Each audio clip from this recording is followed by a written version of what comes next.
5 سال کی جو ہماری پہلے کی کوئی نمازیں رہ گئی ہیں ان کو اللہ تعالیٰ ان کو ایز اے فرض اس کا میک اپ کریں گے، یعنی ان کی فرض بنا کے کہ یہ اتنے فرض اس کے پہلے قضا ہوئے ہیں، تو جو سنت ابھی پڑھی جا رہی ہیں ان کو فرض کی جگہ پہ لے کے جا کے ان کی کاؤنٹنگ پوری کی جائے گی، اور اس کے بعد جو ہے اگلی جو ہے اگر فرض ہی بچتے ہیں تو پھر ہمارے پاس سنتیں اور نوافل جتنی مرضی ہم پڑھیں تو پھر تو کوئی بھی نہیں ہے نا، کیونکہ ہماری پچھلی نمازوں کی اللہ تعالیٰ نے ان کا مطلب میک اپ کر دیا کہ یہ جو ہے یہ پچھلی نمازوں میں ان کو مطلب ایز اے فرض کاؤنٹ کر لیا گیا جو ہماری سنت اور نوافل ہے. تو اس لیے قضائے عمری کوئی نہیں ہے، لیکن یہ جو روزے ہیں ان کی روزوں کی ہے کہ روزہ اگر کوئی بیمار تھا، بیماری کی وجہ سے اس نے کہا، جیسے کوئی چھوڑے کسی نے رمضان میں بیمار ہو گیا، روزے نہیں رکھ سکے اور آئندہ آگے زندگی نے اتنی مہلت بھی نہیں دی، اس بیماری نے سے شفا بھی نہیں ملی کہ وہ اپنے پورے مہینے کے روزے رکھ سکے، یعنی نیت تھی کہ میں رکھوں گا لیکن اللہ زندگی نے مہلت نہیں دی، ڈیتھ ہو گئی، اسی بیماری میں ڈیتھ ہو گیا، وہ مہینے کے روزے تو رہتے ہیں، اب وہ کہ کفارہ بھی نہیں دیا تو پھر ان کو اس میں سے ان کے مال میں سے ان روزوں کا کفارہ ادا کیا جائے گا. پھر نمبر 3 کیا ہے کہ اگر وہ صاحب استطاعت تھے اور کسی وجہ سے حج نہیں کیا تو پھر حج بدل بھی کروایا جائے گا تاکہ ان کا جو حج ہے وہ کمپلیٹ ہو جائے. باقی نماز، حج اور نظر اور اس کے علاوہ باقی ساری چیزیں میں نے پہلے سے ایکسپلین کر دی تھی کہ حق مہر اور وہ باقی ساری چیزیں آپ کو پہلے سے ایکسپلین کر دی تھی. تو یہ چیزیں جو 3 تھی ان کو آپ نے اس میں رکھنا. لیکن نماز کی جیسے کہ ایک دفعہ مطلب ہماری ٹیچر نے بتایا کہ کہتی ہیں کہ وہ کسی نے اس طرح سے حساب لگایا کہ اتنی میری نمازیں اتنی میں نے 10 سال کے پتہ نہیں کتنے سال نمازیں نہیں پڑھی، ان کے کاؤنٹ کیا، کاؤنٹ کر کے تو انہوں نے پتہ نہیں کتنا اپنی خود سے کوئی مطلب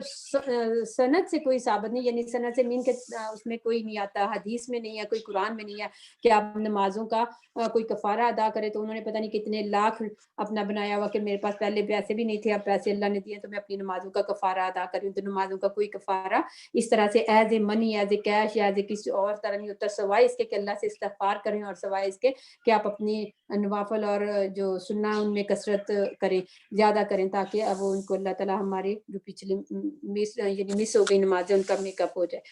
تو یہ چیزیں آپ نے قرض میں ایڈ کرنی ہے. آگے ہے غیر مضار، نہ نقصان پہنچانے والا ہو. اب یہاں پہ کیا ہے کہ غیر مضار، کوئی نقصان نہ پہنچانے والا. اب یہاں پہ کیا ہے،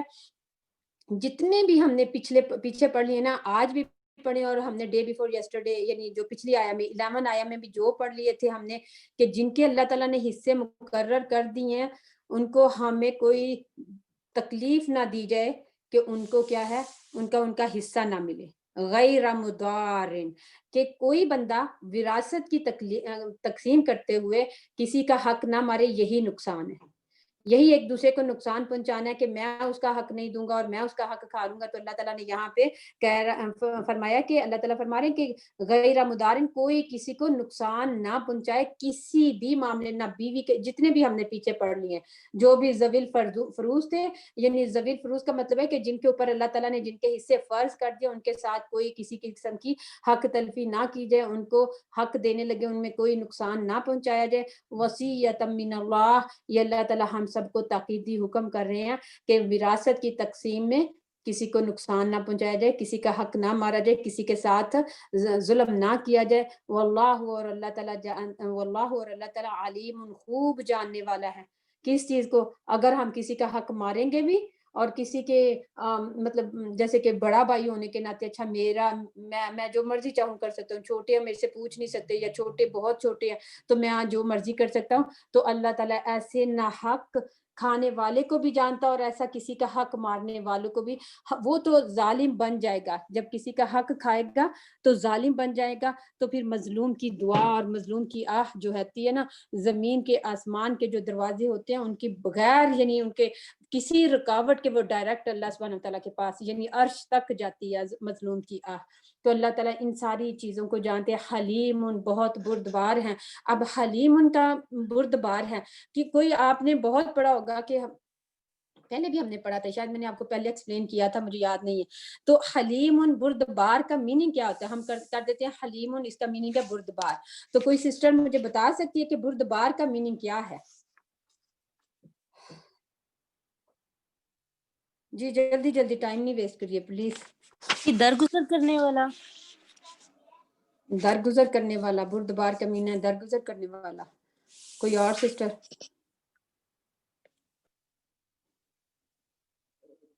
جی سسٹر عائشہ، جی سسٹر زویمہ، خدیجہ. باجی پورا بدلہ لینے والا، مطلب وہ اپنے جو اللہ تعالیٰ کے حکم ہے اس میں بہت وہ سخت ہے، مطلب اپنے اس میں. ببلی اس کا ہے معاملہ فہم. معاملہ فہم، معاملہ فہم کا کیا مطلب ہوتا ہے؟ چلیے آپ اسی کو ایکسپلین کریں. صورتحال کو سمجھنے والا. صورتحال کا سمجھنے والا نہیں، اس کا میننگ ہے، حلم کا میننگ ہوتا ہے بردبار. حلم سے ہا لام میم حلم، اس کا مطلب ہوتا ہے کہ انسان کو اللہ تعالیٰ دیکھیں ہمارے گناہوں پہ، کیا کبھی اللہ نے ہماری فوراً پکڑ کیا؟ اگر اللہ تعالیٰ ہمارے گناہوں پہ، یعنی جیسے فار ایگزامپل ہم بچوں کے اوپر چیک رکھتے ہیں، بچوں کو اب جب ہم مائیں گھر پہ ہوتی ہیں تو بچوں کو ہر طرح سے دیکھ رہی ہوتی ہے وہ کیا کر رہا ہے کیا نہیں کر رہا، ہر اس کی اچھی عادت اور اس کی بری عادت ہم کبھی بھی ہم سے چھپی نہیں ہوتی، کبھی بھی. یہ ماں آنکھیں بند کر لے تو وہ الگ بات ہے، ماں دوسروں سے چھپانا چاہے تو وہ الگ بات ہے. ادروائز ماں کو بچے کی نیچر کا پتا ہوتا ہے کہ میرا بچہ کس قسم کی برائی کر سکتا ہے، اور اس کو پتا، وہ ہر وقت اگر چیک رکھتی ہے نا تو اس کو پتا ہوتا ہے اب میرے بچے نے یہ غلط کیا، اور اب آ کے میرا بچہ کس طرح سے مجھے ایکسکیوز بھی کرے گا، اس کو جسٹیفائی کرے گا، اور مجھے اس کو مطلب چھپانے کی کوشش کرے گا یا جھوٹ بولے گا. یہ سب ماں کو پتا ہوتا ہے. اسی طرح اللہ، اگر پھر ہم اس کو پکڑتے ہیں، کیونکہ ہم ماؤں کا کام کیا کہ ہم نے اپنے بچوں کی اچھی تربیت کرنی ہے، تو ہم نے ان کو ان کی اصلاح کے لیے ان کو پکڑنا ہے، ان کی ہر برائی کو پکڑ کے ان کی اصلاح کے لیے ان کو ہمیں کوشش کرنی ہے کہ ہم ان کے اندر یہ والی جو اگر بری کوئی عادت ہے تو اس کو ختم کرنی ہے. لیکن ہم پکڑتے ہیں، ہمیں 10 دفعہ بھی دن میں پکڑنا پڑے کہ بچہ جھوٹ بول رہا ہے تو ہم اس کو پکڑتے ہیں، ہاں جھوٹ بول رہا ہے. مطلب یہ الگ بات ہے کہ ہم ہر دفعہ اس کو نہ بتائیں گے تو ہم نے جھوٹ بولا ہے، مطلب کیونکہ بچہ بہت زیادہ فیل بیڈ کرے گا اس کو اس طرح سے. لیکن ہمیں پتا ہوتا ہے یہاں بچہ جھوٹ بول رہا ہے. اب یہاں پہ اب ہم 10 دفعہ پکڑ لیتے ہیں. اگر ہم چاہیں، بہت سے اسٹرکٹ پیرنٹس ہوتے ہیں، مدر بھی اسٹرکٹ ہوتی ہیں، باپ بھی اسٹرکٹ ہوتے ہیں، ہر دفعہ بچے کو پنش کرتے ہیں. 10 دفعہ دن میں پکڑا ہے، 2 دن میں 10 دفعہ پکڑا ہے، ہر دفعہ بچے کو پنش کرتے ہیں. لیکن سمجھداری کی بات، یہ تو ایک الگ ٹاپک ہے کہ نہیں اس طرح کرنا چاہیے، لیکن ہم ہر دفعہ پکڑ کے، اور جو اسٹرکٹ پیرنٹ ہوتے ہیں وہ کیا کرتے ہیں، ہر دفعہ بچے کو پنش کرتے ہیں. یہی بات حلم سے مراد یہ ہے کہ اللہ سبحانہ وتعالیٰ کی ذات ہم چیک رکھتے ہیں، پھر بھی کبھی نہ کبھی جتنا مرضی چیک رکھ لیں، اگر بچے اس عادت میں مبتلا ہو چکے ہوتے کہ ہم نے چیٹ ہی کرنا ہے ماں باپ کو، تو وہ پھر بھی کسی نہ کسی وقت چیٹ کر جاتے ہیں. یہ نہیں کہ اگر ہم چیک کرتے تو ہم 10 میں سے ان کی 10 to 10 ہی ہم ان کو پکڑ لیں گے. 10 سے یعنی اگر وہ 10 دفعہ وہ جھوٹ بول رہے ہیں تو 10 کبھی ایک دفعہ ہم اس پہ کہہ بھی دیں گے کہ ہاں نہیں شاید میری غلطی ہو، شاید ایسے ہی ہو. لیکن اللہ تعالیٰ کی ذات جو ہے نا وہ ہماری ہر برائی کو دیکھ رہی ہے، ہماری ہر اچھائی کو دیکھ رہی ہے. لیکن حلم کا مطلب ہوتا ہے کہ اللہ تعالیٰ ہمیں پکڑ رہے ہیں، اللہ تعالیٰ ہر دن کے ہر لمحے ہمیں واچ کر رہے ہیں، اور ہر لمحے میں جو ہم گناہ کر رہے ہیں، جو ہمارے دلوں کے اندر ہیں، جو ہماری زبانوں کے اندر آتے ہیں، جو ہم کسی سے چھپا کے کرتے ہیں، جو ہم سب مجمعوں میں کرتے ہیں، یعنی لوگوں کے مجمع میں کرتے ہیں، اللہ تعالیٰ کو سب پتہ ہے. لیکن اللہ تعالیٰ ہمیں پکڑتے نہیں. اللہ تعالیٰ ہماری گردن نہیں دبوچتے کہ تم نے یہ کیا، ابھی دیکھو تم یہ کیا، میں تمہیں ابھی یہ پنش کروں گا، یہ تم نے ابھی کیا میں تمہیں پھر پنش کروں گا، یہ تم نے ابھی کیا. یعنی اگر اللہ تعالیٰ ہمیں پکڑنے میں آئے تو ہمارا تو ایک دن میں مطلب اس طرح سے نہ گزرے کہ ہماری 10 ٹائم ہمیں اللہ تعالیٰ سے پنش نہ ملے، 10 بلکہ کیا اس سے بھی زیادہ ٹائم. تو لیکن یہ اللہ کی حلم کی صفت ہے، جس کے کہ اللہ تعالیٰ ہمارے گناہوں کو دیکھتے ہیں. اللہ کو بہت غصہ آتا ہے، بہت ناراضگی، اللہ تعالیٰ بہت ناراض ہوتے ہیں. لیکن اس کے باوجود یہ حلم کی صفت ہے اللہ تعالیٰ کی کہ اللہ تعالیٰ نے ایک ٹائم مقرر کیا ہوا کہ اس ٹائم پہ میں نے اس کو پکڑنا ہے. اللہ تعالیٰ انتظار کرے. حلم کا مطلب ہے کہ اللہ تعالیٰ انتظار کریں کہ کاش کہ میرا بندہ سدھر جائے. اچھا میں ابھی بھی اس کو مہلت دیتا ہوں، یہ بھی سدھر جائے، میں ابھی بھی اس کو ڈھیل دے رہا ہوں، یہ بھی سدھر جائے، یہ بھی سدھر جائے. اب یہاں پہ حلم سے کیا مراد ہے کہ اللہ تعالیٰ ہر گھر میں، آپ دیکھ لیں کہیں پہ بھی آپ دیکھیں، کوئی میرا خیال ہے کہ 100 میں سے 10 یا 5، ہارڈلی 5 یا 10 فیملیز ایسی ہوں گی جن کے وراثت کی تقسیم کے وقت انصاف اور عدل کے ساتھ ایک ایک چیز کو ڈیوائیڈ کیا گیا ہوگا. باقی ہر فیملیز کو آپ لے لیں، موسٹلی وہاں پہ ناانصافیاں ہوتی ہیں. ٹھیک ہے نا. موسٹلی انصاف نا انصافیاں ہوتی ہیں, حق مارے جاتے ہیں, حق تلفیاں ہوتی ہیں, اور جب حق مارے جاتے ہیں نا تو پھر اللہ تعالیٰ ان کی حق کھانے والوں کا, حق مارنے والوں کی گردن فوراً ہی دبوچتے. حق کا نہ حق یعنی جو کھا رہا ہے اس کا ساتھ دینے والوں کا گردن فوراً ہی دبوچتے کہ آجو میں نے تمہیں پکڑ لیا, تم نے اس کا حق مارا تھا, اپنے فلاں بھائی کا مارا, فلاں بہن کا مارا, فلاں ماں کا مارا, فلاں باپ کا, میں نے تمہیں ابھی نہیں پکڑنا. میں کہہ رہا ہوں کہ شاید یہ سدھر جائے, شاید کہ یہ سدھر جائے اور ان کے حق اپنی زندگی میں واپس کر دے, شاید کہ سدھر جائے. میں ایک ٹائم اور ایک مہلت دے رہا ہوں, لیکن جب اللہ تعالیٰ کے سامنے قیامت والے دن جا کے کھڑے ہو جائیں گے تب مہلت کوئی نہیں. اور یہ دنیا میں اللہ تعالیٰ ایسے حق کھانے والوں کو, ہیلم کی اللہ کی صفت ہے جس کے باوجود اللہ یعنی سب کو اللہ کو پتہ ہے کہ سب اس نے ناحق کھایا ہوا ہے, سب اس نے مال ناحق اکٹھا کیا ہوا, سب اس نے بہن بھائیوں کا حق مار کے اور یا مطلب کسی اپنے سارے رشتہ داروں کا وراثت میں سے, کیونکہ وراثت کا حق جو ہے نا دیکھیں وہ اللہ تعالیٰ جو ہے نا وہ کبھی بھی قیامت والے دن اس کے جان نہیں چھٹنی جب تک کہ وہ اس کا پورا اس کو سزا نہ ملے. اب دیکھیں کیا اللہ حضور پاک صلی اللہ علیہ وسلم کی حدیث ہے, اس میں یعنی حدیث کی مطلب ایک درمیان کی بات ہے, یعنی پوری لمبی حدیث ہے, اس میں حضور پاک صلی اللہ علیہ وسلم نے فرمایا کہ قیامت کے نزدیک سب سے پہلے کیا ہوگا, یعنی نماز ختم ہوگی. یعنی نماز ختم ہوگی کیا مطلب کہ نماز جو ہے وہ لوگ پڑھیں گے کہ جیسے ایکشن کر رہے ہوتے ہیں, یعنی اس کے اندر روح کوئی نہیں ہوگی, نماز کے اندر روح کوئی نہیں ہوگی, خشوع و خضوع کوئی نہیں ہوگا, بس ایسے ایکٹ کریں گے اور ایکٹ کر کے تو اٹھ کے چلے جائیں گے. ٹھیک ہے, اور وہ کہ اس کو کہا گیا کہ نماز اٹھا لی جائے گی, یعنی اٹھ جائے گی, بندوں میں سے نماز اٹھ جائے گی. سب سے پہلے اللہ کے حقوق میں سے یہ نماز اٹھے گی, اور باقی حقوق العباد میں سے یہ والا علم اٹھے گا. یہ جو ہے نا یہ حق مارے جائیں گے, یہ حق اس کا علم ہی نہیں ہوگا لوگوں کو کہ کس کو کس طرح سے ڈویژن کرنی ہے, کس کا حق کتنا دینا ہے. تو یہ سب سے پہلے دنیا میں سارے علوم سے پہلے یہ والا علم اٹھا لیا جائے گا کہ لوگوں کو پتہ ہی نہیں ہوگا کہ اس کا جو ہے کس کا حق کتنا ہے اور کس کا حق کتنا کیا, اور کہ اگر ہم پتہ بھی اگر ہم حق مار لیں گے تو ہمیں پتہ ہی نہیں کہ ہم کتنا بڑا گناہ کر رہے ہیں. تو یہ علم جو ہے نا سب سے پہلے اٹھا لیا جائے گا. اللہ کے حقوق میں سے نماز جو ہے وہ اٹھا لی جائے گی. اور آج کل آپ دیکھ لیں دونوں چیزیں ہی ہو رہی ہیں. جو میں کہتی ہوں جو بھی بندہ جو ہے نا نماز پڑھ رہا ہے, کوئی بندہ ہی شاید ہوگا اللہ کا نیک ولی جو کہ نماز پڑھے گا تو اس کو پوری نماز میں دنیا کا کوئی خیال نہ آئے گا. لیکن ہم جیسے کمزوروں کی نماز تو کہتے ہیں کہ اللہ کا خیال کم, اور ہماری اپنی دنیا جو ہے نمازوں کے اندر زیادہ بسی ہوئی ہوتی ہے کہ نماز میں ہمیں یہ بھی سوچنا یہ بھی سوچنا, یہ ساری سوچیں جو ہمارے ذہن میں آتی ہیں وہ نماز. تو دیٹس مین کہ نماز اٹھا لی جائے گی, اور علوم میں سے سب سے پہلے یہ والا جو علوم ہے علم ہے یہ وراثت کا, یہ اٹھا لیا جائے گا. تو اب یہاں پہ یہ تو ہوگی ہماری یہ علم کا مین میں نے آپ کو یہ کیا کسی کا انمیوٹ ہے, پلیز میوٹ فائدہ آپ کا بھی انمیوٹ ہے, فائدہ انمیوٹ ہے جی, جزاک اللہ خیرن کثیرہ. تو اب یہ تو تھا کہ علم کے میننگ یہی ہے کہ اللہ تعالیٰ دیکھ رہے ہیں کہ نہ حق کھا رہے نہ حق مار رہے ہیں, لیکن اللہ تعالیٰ ان کی پکڑ نہیں کر رہا. لیکن اتنا سخت یہ گناہ ہے کہ اللہ تعالیٰ اگر پکڑ کرنے پہ آئیں تو پھر اللہ تعالیٰ کو کوئی پکڑنے والا یعنی اس کو کوئی روکنے والا نہیں اللہ کی ذات کو. لیکن اللہ تعالیٰ اپنے بندے کو مہلت دیے جا رہے ہیں کہ کاش کہ یہ سدھر جائے, اپنی زندگی میں سدھر جائے, اور ان کے حقوق جن کے حقداروں کے حقوق اپنی زندگی میں دے کے میرے پاس آئے, میں اس بات کا انتظار کر رہا ہوں. تو اگر وہ نہیں دے کے آتا اور نہیں ان کے ساتھ انصافی کی بات کر کے آتا تو پھر اللہ تعالیٰ قیامت والے دن جو ہے یہ پکڑ ضرور ہوگی. اب اس میں کیا ہے کہ اس میں ساری آیا کا ہم تھوڑا سا اوور ویو کر لیں اس والے کا جو ہم نے پڑھی ہے, کہ کل والی جو آج جو ہم نے آیا پڑھی ہے اس میں یہ ہے کہ نکاح کے سب سے پہلے ہم نے پڑھا کہ بیوی کو اور شوہر کو اور بیوی کو حقوق یعنی وہ ہم نے پڑھ لیا. لیکن یہ دیکھیں نکاح صحیح جو ہوتا ہے نا, آپ کو نکاح صحیح کی میں نے کچھ شرائط بتائی ہوئی تھی کہ نکاح صحیح کون سا ہوتا ہے, کہ نکاح صحیح وہ ہوتا ہے جس کی صحیح طرح سے ولی کے درمیان میں